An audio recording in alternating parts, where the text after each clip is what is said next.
Good morning दोस्तों, good morning. आज हम लोग फिर स्टार्ट करते हैं। हमने पढ़ रहे थे चैप्टर 11.1 10th क्लास का। चैप्टर 11 हम पढ़ रहे हैं, चैप्टर 11 पढ़ रहे हैं, यानी 11.1 पढ़ रहे हैं। किसका? 10th क्लास का। ठीक है, 10th क्लास। ठीक है, मैथ पढ़ रहे थे हम लोग। अब इसमें इसका जो क्वेश्चन एक दिया है आपके स्क्रीन पे, वो क्वेश्चन को देखो। इस क्वेश्चन में क्या पूछ रहा है? क्वेश्चन पूछ रहा है कि find the area of quadrant whose circumference is 22। यानी इसका एरिया बताना अगर उसका सरकमफ्रेंस कितना दिया है, 22। ठीक है, सरकमफ्रेंस कितना दिया है, 22।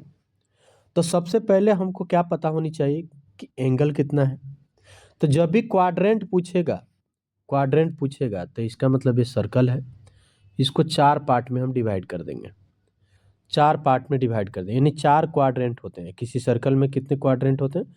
4 क्वाड्रेंट होते हैं। तो इसको हम क्या करेंगे, 4 पार्ट में हम डिवाइड कर देंगे। समझ आ गया?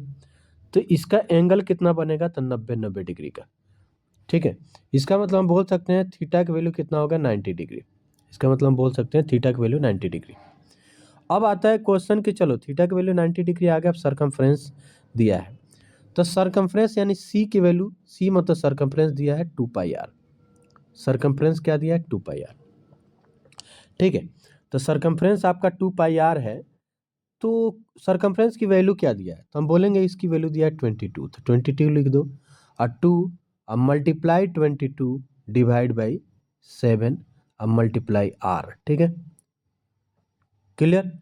अब आता है क्वेश्चन कि ये तो आपका हो गया। अब क्या करेंगे, इस टोटल वैल्यू को ला करके 22 में डिवाइड कर दें, तब आर की वैल्यू आ जाएगा। क्योंकि सबसे पहले हमको फाइंड करना है रेडियस क्या होगा। सबसे पहले हमको फाइंड करना है रेडियस, तभी हम फाइंड कर सकते हैं उसका एरिया। तो क्या लिखेंगे, 22 लिखेंगे डिवाइड बाई क्या लिखेंगे, 2 मल्टीप्लाई 22। ठीक है, 2 मल्टीप्लाई क्या होगा, 22। क्लियर, और यहाँ तक समझ गए। अब यहाँ देखो 7 जो है ऊपर चला जाएगा, तो मल्टीप्लाई 7 ऊपर आ जाएगा। 7 क्या हो गया, ऊपर आ गया, इक्वल टू क्या हो जाएगा, आर आ जाएगा। इक्वल टू क्या होगा, आर। समझ गए, इक्वल टू क्या होगा, आर। यहाँ तक क्लियर, आर इक्वल टू हो गया। तो इस 22 को 22 से कैंसिल कर दो, तो क्या बचेगा, तो यहाँ लिख सकते हैं आर इक्वल टू 7/2। आर की वैल्यू कितना आ गया, 7/2। समझ गए यहाँ तक। यहाँ देखो, पहले हमने क्या फाइंड किया, पहले क्वेश्चन दिया है कि find the area of quadrant of circle whose circumference is 22। ठीक है, तो क्वाड्रेंट कितने होते हैं, एक सर्कल में 4 होते हैं। तो थीटा की वैल्यू कितना हो गया, 90 हो गया। क्योंकि टोटल सर्कल का एंगल होता है 360, तो 90 को 4 से मल्टीप्लाई करोगे तो 360 आएगा। सरकमफ्रेंस ये गिवन है, ये क्या दिया है, ये गिवन है। ठीक है, ये दिया गया है क्वेश्चन में।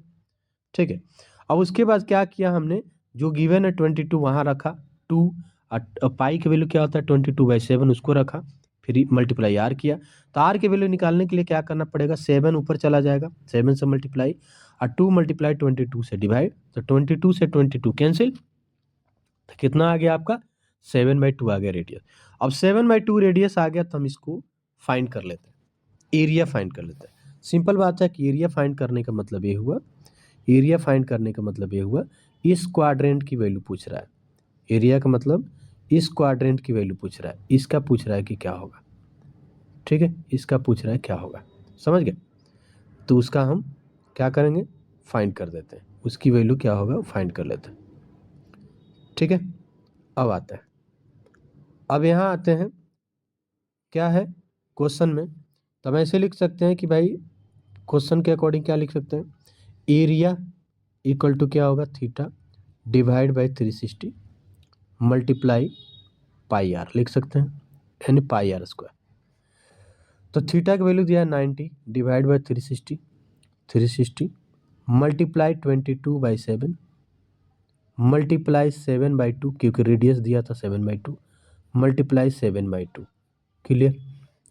अब यहाँ पे देखते हो, यहाँ पे क्या होगा, इस 0 से 0 काट दो, तो 9 1 जा 9 और 9 4 जा 36, तो 4 आ गया नीचे। इस 7 से 7 काट दो, इस 2 से इसको कट करो, तो 11 हो जाएगा। तो यानी आपके पास क्या आया, आपके पास देख रहे हो तो क्या आ रहा है, तो हम बोल रहे हैं कि भाई मेरे पास जो आ रहा है 1/4 आ रहा है, मल्टीप्लाई 11/1 आ रहा है, मल्टीप्लाई 7/2 आ रहा है। क्लियर, 7/2 आ रहा है, 7/2। यहाँ तक क्लियर हो गया, समझ आ रहा है। जो जो वैल्यू गिवन है उसको हमने पुट कर दिया, जो जो वैल्यू गिवन है उसको हमने पुट कर दिया। ठीक है, अब देखो, अब क्या हो सकता है अगला स्टेप में, देखो तो अगला स्टेप में हो सकता है कि 11 × 7 डिवाइड बाई 4 × 2, तो इसको लिख सकते हैं 77 डिवाइड बाई 8, तो 8 9 72। ठीक है, 8 9 72, और क्या हो सकते हैं, पॉइंट दोगे यहाँ पे, पॉइंट, तो 5 77 होते हैं तो 50 हो गया, 8 छक 48, 8 दूना 16, यानी सेंटीमीटर स्क्वायर आ गया, यानी 9.62 सेंटीमीटर स्क्वायर हो गया, 9.62 सेंटीमीटर स्क्वायर हो गया। यहाँ तक समझ गए, 9.62 सेंटीमीटर स्क्वायर हो गया, या 77/8 सेंटीमीटर स्क्वायर हो गया। ठीक है, आप जो चाहो वो कर सकते हो, आप जिसको लिखना चाहते हो लिख लो, तो यानी आंसर आपका ये भी हो सकता है और आपका ये भी हो सकता है। ठीक है, सेंटीमीटर स्क्वायर, यहाँ तक समझ गए। ठीक है, तो हमने क्या किया, एक्सरसाइज का क्वेश्चन नंबर 2 है, बट हमने स्लाइड जो रखा है उसका क्वेश्चन नंबर 1 है। ठीक है, एक्सरसाइज में जाके देखोगे तो उसका कितना होगा क्वेश्चन नंबर, तो होगा क्वेश्चन नंबर 2। ठीक है, उसका क्या होगा क्वेश्चन नंबर 2। क्लियर, लेकिन स्लाइड जो हम रखे हैं ना, इसका क्वेश्चन क्या है, इसका क्वेश्चन नंबर 1 है। ठीक है, इसका क्वेश्चन नंबर क्या है, 1 है। समझ गए। अब आते हैं सेकंड क्वेश्चन। अब देखो सेकंड क्वेश्चन में क्या दिया है। सेकंड क्वेश्चन में दिया है कि length of the minutes hand of clock, minutes hand of clocks is 14 centimetre. यानी हम बोल सकते हैं कि एक, मान लो कि ऐसा क्लॉक है, एक घड़ी है, और आपको पता है कि घड़ी में क्या बजता है, तो बोलोगे यहाँ 12 होगा, तो यहाँ बोलोगे 1, यहाँ बोलोगे 2, यहाँ बोलोगे 3, ये होगा 4, ये होगा 5, और ये होगा 6, ये होगा 7, ये होगा 8, ये होगा 9, फिर क्या होगा 10, फिर क्या होगा 11, यही होता है ना घड़ी में। ठीक है, समझ गए। अब आता है कि चलो यहाँ तक तो हो गया, कोई टेंशन नहीं है, समझ आ रहा होगा। अब आता है कि आपको पता है कि क्या क्वेश्चन में कह रहा है, क्वेश्चन में कह रहा है कि 5 मिनट हैंड, मिनट हैंड यानी मिनट की सुई 5 पे है, सॉरी 5 मिनट बढ़ गया, यानी कहीं भी बोल सकते हो कि 5 मिनट का मतलब है कि 12 से 1 के बीच में, 1 से 2 के बीच में, कहीं भी आप बनाना चाहते हो बना लो। तो मैं क्या करता हूँ कि 12 से 1 के बीच में बनाते हैं, 12 से 1 के बीच में। ठीक है, तो मिनट हैंड मान लो कि ये ले लिया, थोड़ा बड़ा ले लेते हैं, और आवर हैंड थोड़ा छोटा ले लेते हैं। ठीक है, आवर हैंड थोड़ा छोटा।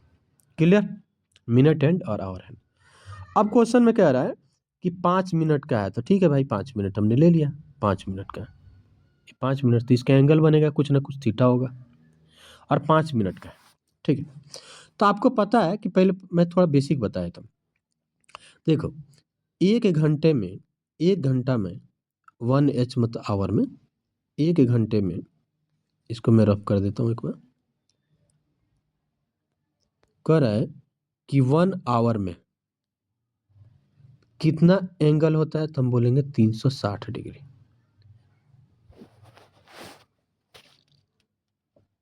ठीक है, ठीक है, एक घंटा में, सॉरी एक घंटा नहीं, बल्कि एक बार जो घूम के आएगा घड़ी ना, तो कितना होता है 360, यानी हम बोल सकते हैं एक बार जब टोटल घूम के आएगा घड़ी तो कितना होगा 360 डिग्री टोटल। जैसे मिनट की सुई एक बार टोटल घूमा ना तो 360 डिग्री, यानी बोल सकते हैं कि 60 मिनट में कितना होगा 360 डिग्री, 60 मिनट में कितना होगा 360 डिग्री। ठीक है, 60 मिनट में 360 डिग्री, तो एक मिनट में कितना होगा, एक मिनट में कितना होगा, तो 360 को किससे डिवाइड करोगे, 60 से डिवाइड करोगे, तो कितना हो गया, तो ये आ गया 6 डिग्री। 1 मिनट में हो गया 6 डिग्री। तो क्वेश्चन में क्या पूछ रहा था, 5 मिनट में पूछ रहा है ना, तो 5 मिनट में क्या होगा यही पूछ रहा है ना। तो इसका मतलब 6 × 5 इक्वल टू कितना आ गया 30 डिग्री, 30 डिग्री आ गया। ठीक है, यानी 60 मिनट में अगर 60 मिनट में क्या हो रहा है 360 डिग्री हो रहा है, तो 1 मिनट में 6 डिग्री होगा, तो 5 मिनट में कितना होगा 30 डिग्री होगा। 5 मिनट में कितना होगा 30 डिग्री। इसका मतलब है कि एंगल अपने पास आ गया, एंगल आ गया। ठीक है, जब एंगल आ गया तब देखते हैं और क्या गिवन है। तो आप देख रहे हो कि एंगल आ गया, तो आपके पास गिवन क्या है, तो कह रहा है कि मिनट हैंड ऑफ द 14, ये लिखा है ना 14 सेंटीमीटर। तो इसका मतलब है ये 14 दिया है, रेडियस कितना है 14, 14 दिया है। ठीक है, और डिग्री आपका निकल ही गया 30। तब फाइंड कर लो एरिया। कौन सा एरिया फाइंड करेंगे, माइनर सेक्टर। ठीक है, यानी area of minor sector, area of minor sector. ठीक है, यानी 5 मिनट के बाद, 5 मिनट स्वेप्ट। ठीक है, 5 मिनट के कवर करने के बाद। ये क्वेश्चन है ना, यहाँ देखो ये क्वेश्चन लिख रहा है ना, देखो क्या क्वेश्चन में, the swept by the 5 minute, ये क्वेश्चन है ना। तो find the area of the swept, तो स्वेप्ट क्या हो गया ना, यानी माइनर सेक्टर का ही फॉर्मूला है। 5 मिनट में पूछ रहा है, तो 5 मिनट में हमने लिख लिया कि भाई 5 मिनट में क्या होगा।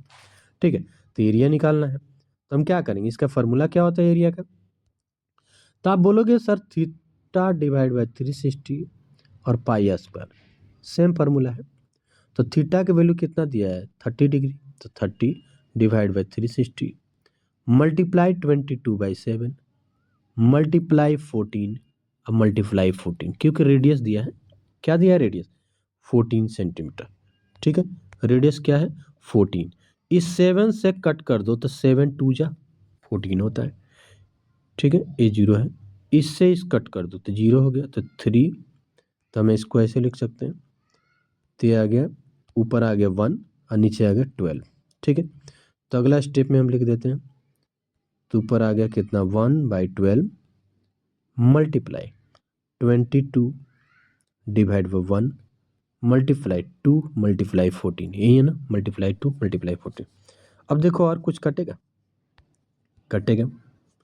इसको 2 से कट करो 11, ये कितना होगा 6 होगा, ये भी 2 2 1 जा 2 और 2 3 जा 6। और कुछ कट रहा है, नहीं कट रहा, यानी नीचे आपका 3 बच गया, ऊपर क्या बच गया 11 और 14। ठीक है, ऊपर बच गया 11 और 14, तो हम ऐसे लिखेंगे 11 मल्टीप्लाई 14, ठीक है, डिवाइड बाई 3। तो 11 में 14 से मल्टीप्लाई, 14 1 जा 14 का 4, अब 14 1 जा 14 प्लस 1 15, इतना आ गया। ये जो आंसर आएगा, ठीक है, ये क्या आंसर आएगा। अब क्वेश्चन देखते हैं, क्या सेंटीमीटर में है कि मीटर में है, किस चीज़ में दिया है, ये देखते हैं। तो सेंटीमीटर में दिया है ना रेडियस, तो जब रेडियस सेंटीमीटर में दिया है तो इसका एरिया भी क्या आएगा सेंटीमीटर में आएगा ना सेंटीमीटर में। तो इसको हम लिखेंगे सेंटीमीटर का स्क्वायर, एरिया आ गया। अगर इसको डिवाइड करना चाहते हो तो डिवाइड कर दो, तो 3 5 जा 15, फिर 1.1 आ गया 3 सेंटीमीटर स्क्वायर। ये आपका क्वेश्चन कंप्लीट हो गया। ठीक है, ये आपका क्या होगा क्वेश्चन